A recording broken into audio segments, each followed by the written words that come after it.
Ever felt those awkward vibes when religion and money come up? You're not alone. Welcome to Yahweh's Money, the podcast where we tackle the crossroads of faith and finance. I'm Shay Cook, an accredited financial counselor and the CEO and founder of Crusaders for Change, LLC. And I'm Vanessa McNally, accredited financial counselor and COO of Crusaders for Change. Join us on our journey as we discuss topics like tithing, saving, and conquering debt through religious perspectives. Let's get started. Welcome back. Today we're revisiting episode 44, Review, Reflect, and Reset Your Finances. One of our most downloaded episodes, filled with wisdom for those wanting to get their finances in order. This episode is special, as it is about embracing change and using reflection for growth and principles that resonate as we navigate life's seasons. We also want to honor our former co-host, Vanessa, who has moved on to new adventures. We appreciate her contributions and wish her well. Exciting ideas and impactful episodes are ahead, so stay tuned. Now let's dive into this powerful reminder of how faith and finances can transform your life. Hey, Vanessa. Hi, Shay. How are you? I'm good. Oh, I wasn't man. quite ready for that. I know. That was like quick. 5, 4, 3, 2, 1. All right, let's go. We're talking about reviewing and reflecting and resetting your finances because it's almost a new year. 2024 is almost here. Oh, my God. That's crazy. Ooh, Lord, I'll be 45 in a couple weeks, Vanessa. You'll be 29. No, I'm 45. I don't be playing those games. I'm not a game. My sister has been saying she's been 29 for so long, she don't even know how old she is. Right? My mom used to say that stuff. Yeah, she's like, it's weird we're the same age, both 29. Weird, but I'm happy to be 45. I mean, I'm happy to be 45 because that means God is providing and He is blessing me. Well, I'm happy to be 29. Yeah, I know. You look great, girl, at 29. I thought you were 21, but okay. We see. No, I'm really going to be 43 in like 2 weeks. So, yay, 43. That's a beautiful number. Two of my favorite numbers, 4 and 3. I like 34 a little better. But, what can I do? So as the year comes to a close, now is a great time to reflect on the past year and plan for the upcoming one. The Bible says, for everything that was written in the past was written to teach us, so that through the endurance taught in the scriptures and the encouragement they provide, we might have hope. Romans 15:4. I love that because everything in life is a lesson and we should treat it as such.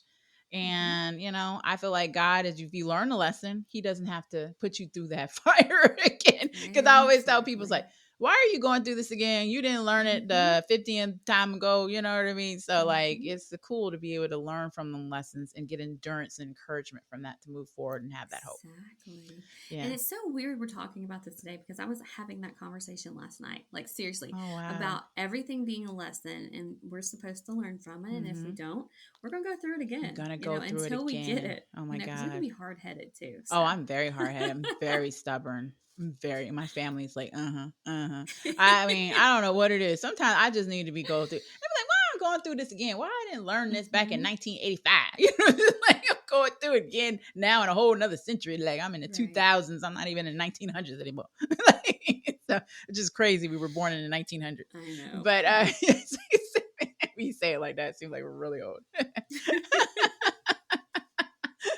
But you are, not me. I know. Yeah, I'm sorry. You were born in 2003. Thanks. But here are some tips to help you make the most of this time, when it coming to a close is like, for example, reviewing and reflecting on your financial goals. What goals did you achieve?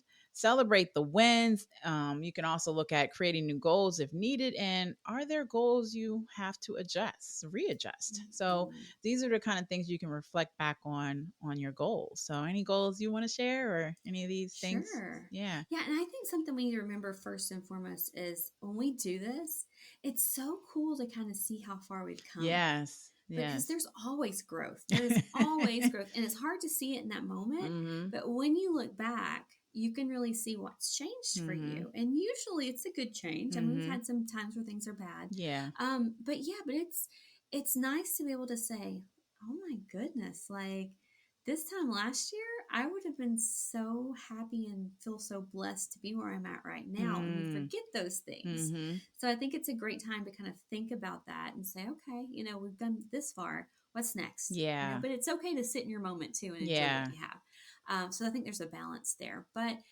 so one of my goals this year was I had a condo in Puerto Rico, Mm-hmm. and I love Puerto Rico, but I just don't get to go very Mm-hmm. often. So for me, one of the things was to sell that property and then feel a little more financially secure, Mm-hmm. which just happened this week. Yay, So congratulations. That's that goal awesome. was met. Yep. So now I've just got to kind of figure out what my next move is for Yeah. my goals for 2024. Yeah. But goals don't even have to be that big. It can just Mm. be, be able to live within your means or feel a little more secure about your savings. Mm-hmm. So, they don't have to be big goals, They but don't. but it does feel good when you can check something off your Exactly. list. Our biggest goal that we Hmm. accomplished this year, which I think was due to 15 years of planning, which is crazy, is we bought a new home. And Hmm. so we had tried several other times over those 15 years starting. So we bought our home in 2007, our first home, a townhome. And 3 years later, we was like, try to sell it. That didn't work out. And it was like, gonna let Alana in school. So a lot of things started happening and we just kind of surrendered to God and said, okay. And then we tried again. That wasn't successful. The third time we were, it was perfect timing. Thank God.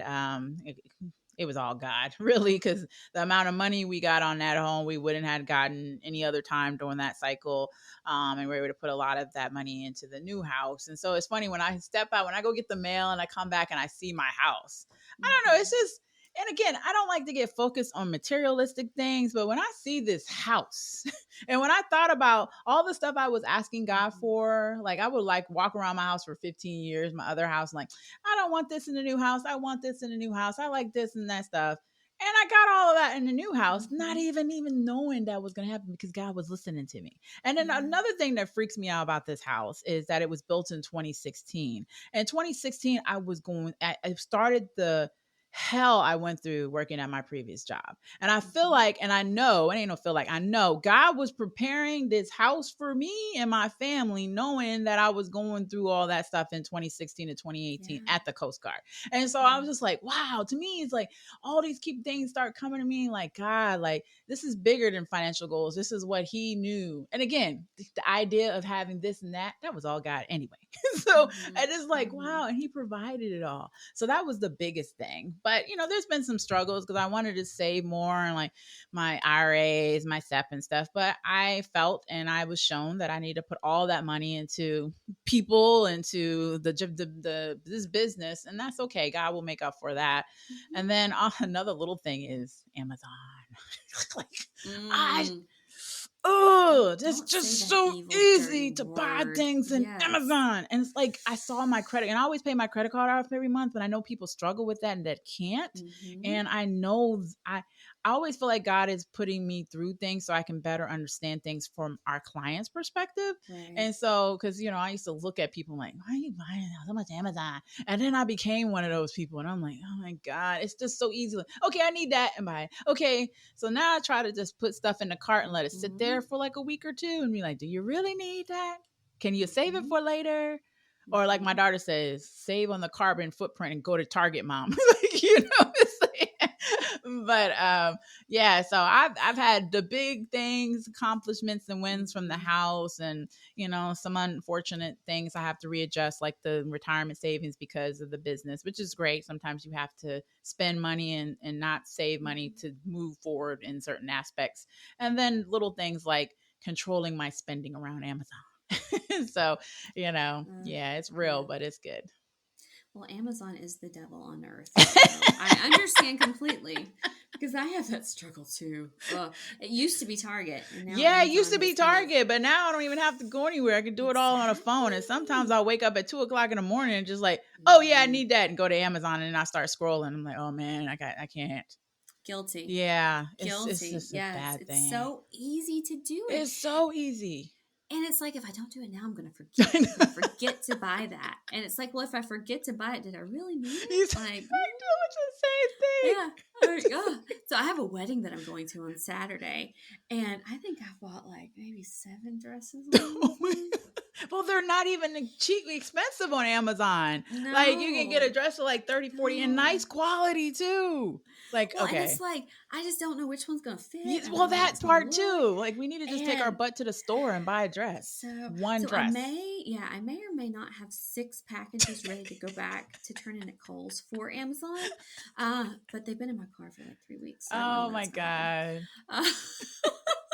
But yeah, Amazon's the devil, and then returning is I even mean, worse. So, for real you know. though. We need an Amazon sponsorship. You're Because, not the devil, Amazon. Sorry. well, you know what? I mean, hey, God created that, so he's oversees all of that, so it's all good. We gotta just tame that beast. We gotta tame that beast. We gotta tame that spending.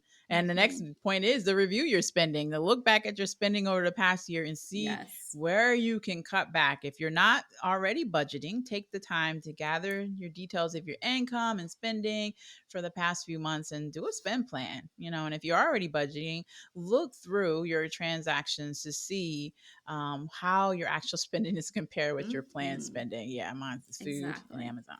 Right. I actually did this the other night because I like to sit and do this. I do it late at night too when I'm sitting in bed, and I write everything down on paper because I'm 29. And that's what old women do. And I write it down on paper, and it makes me feel better to actually write it out. And I was like, okay. I was like, so this is what we're going to do. I was like, next month, we're not going to buy anything on Amazon. We're going to see how that goes. Yeah. In December? Okay.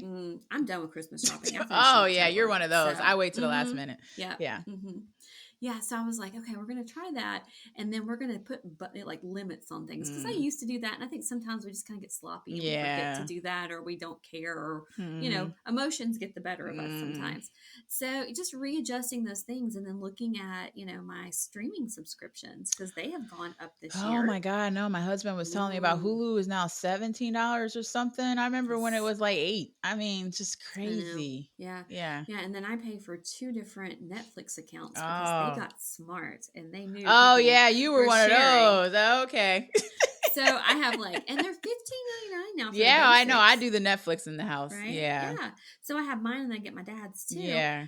And it's just like, okay, by the time I do all this, cable doesn't sound like a bad option, even though I don't want cable anymore. But yeah. I just want to say that my husband's very smart, IT, very intellectual man, and everybody's like, I'm coming back on cable. And he said he was going to come back to bite you because now we pay for our cable subscription. We got access to everything but Hulu and Netflix. We got access to HBO Max, Paramount, because everybody you can put through there, use your same login, and it's cheaper.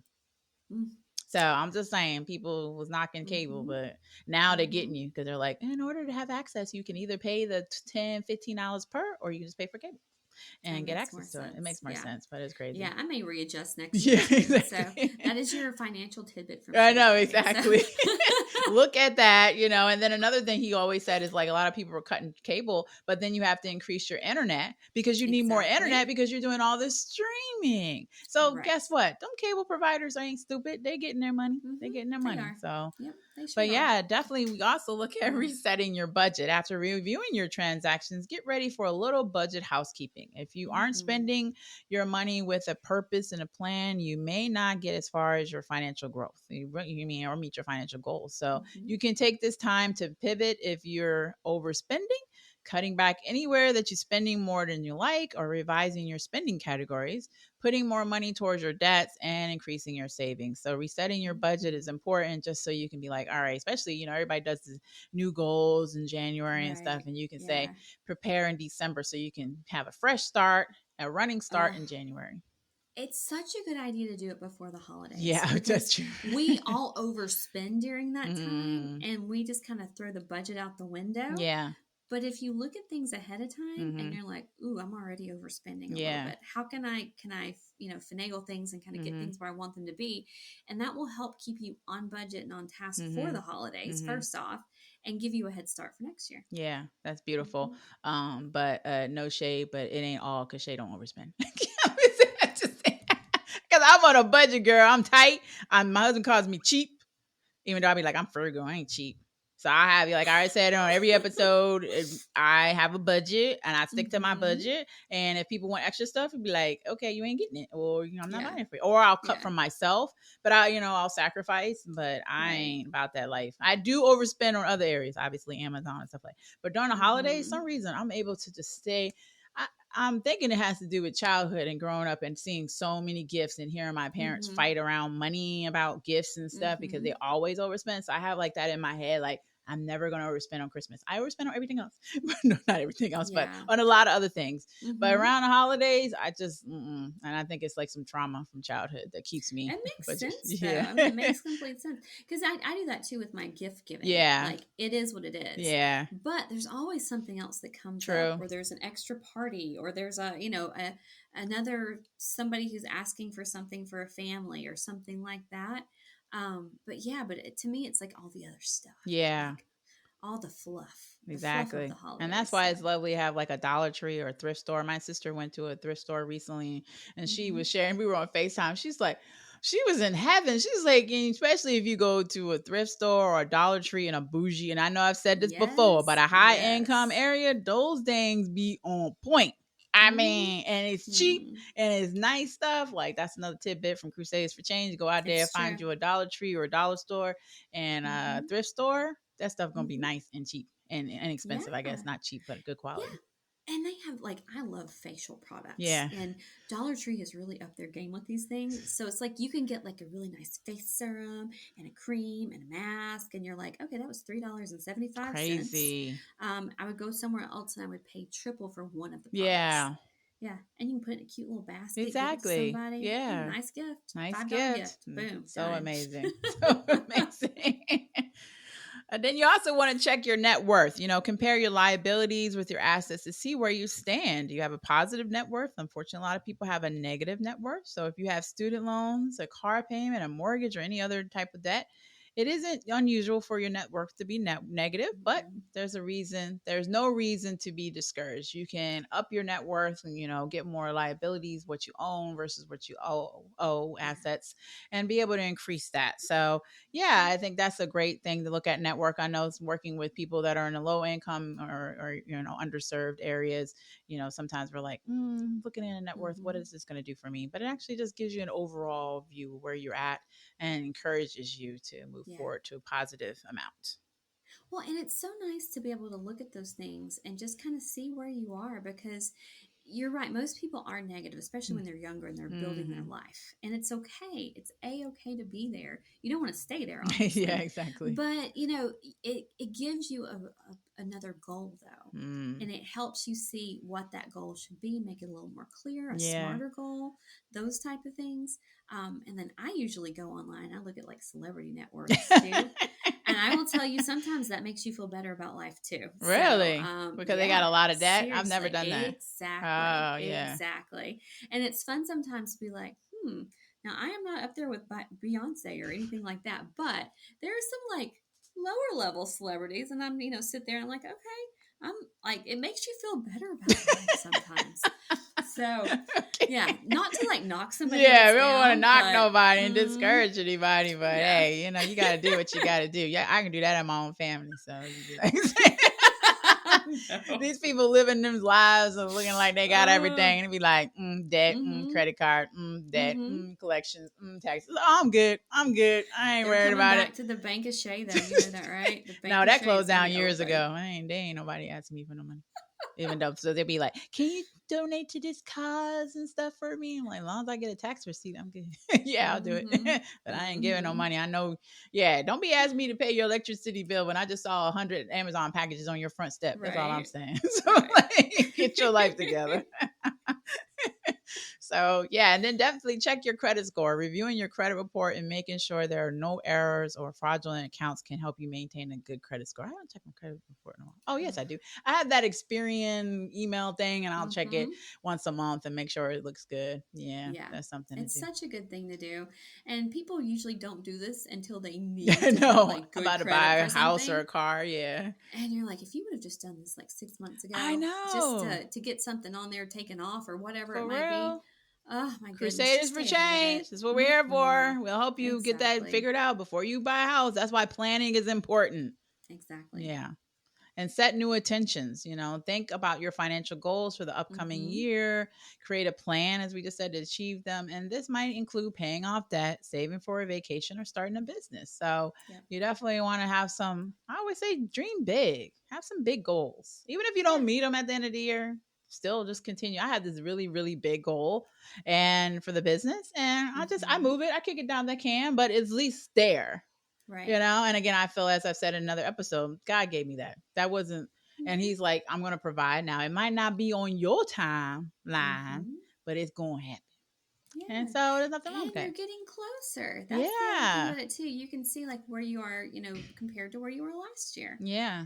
So those are always good things. And goals are something just like our budgets. They're ever moving and ever changing. Like, because life doesn't stay still and stay the same. It's a living document. It's okay. Yeah, exactly. It's okay for things to change, or you to mark something off that's not important anymore.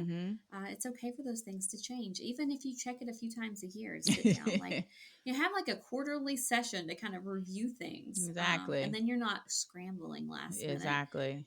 But it's okay for things to change, and for you to have different intentions than you had before. Yeah, setting new intentions is good, and living an intentional life is a beautiful thing. Living with intention, not just free nilly, and having that guiding voice spirit is important too. Again, if you're a believer in whatever religious background, like, it's just having a higher power to guide you helps with those intentions. So I would add that in there. And so meeting with a financial professional is our last little tidbit here. If you're unsure where to start, consider meeting with a financial professional like us, accredited financial counselors, who can help you create a personalized plan for your finances. So Crusaders for Change, C4C, is here to help. This is what we do, y'all. This is what we do. And we love the Lord too. We do it then. But if you don't want to talk about the Lord while you're doing finances, that's fine. But sometimes I love when my clients bring it up, and then we just be like, all right, let's talk about the Lord and finances. Is a beautiful thing. But we don't got to talk about that. We can be strictly money too. So Crusaders for Change is here to support you. But yeah, meeting with a finance professional, asking for help, or a wise old friend or family member or mentor, I would even add, your tribe, as we call it, the money tribe. Find somebody in your tribe to help you. Yeah, exactly. And it's never a bad time to want to be a better version of yourself. It is never a bad time to make those changes and to kind of go through that. So yeah, so I just say, sit down, have these conversations that they're not super fun sometimes, but it gives you purpose and a goal, and that's priceless. Yeah, exactly. Oh, wow. So a lot of great things to do during this time of the year, and during, reviewing, reflecting, and resetting your finances for the beginning of 2024. So any final thoughts? Just remember that you don't have to keep up with anybody, yourself. So I ain't living that so life. It's no okay, right? Yeah. It's okay to be where you're at, and it's okay to be happy with what you have. Yeah. And you shouldn't let anybody else make you feel bad about that. Yeah, exactly. And it's okay to reassess and reset and grow. A big thank you for listening to this episode. We hope you found today's chat about the intersection of religion and money insightful. We would love to hear your feedback. Hit that subscribe button or follow the podcast. And please feel free to leave us a review. Yes, and for the latest Yahweh's Money content, visit us at crusaders4change.org or find us anywhere you listen to podcasts. Until next time, stay financially fit and spiritually inspired. And remember, it's always better Yahweh's way.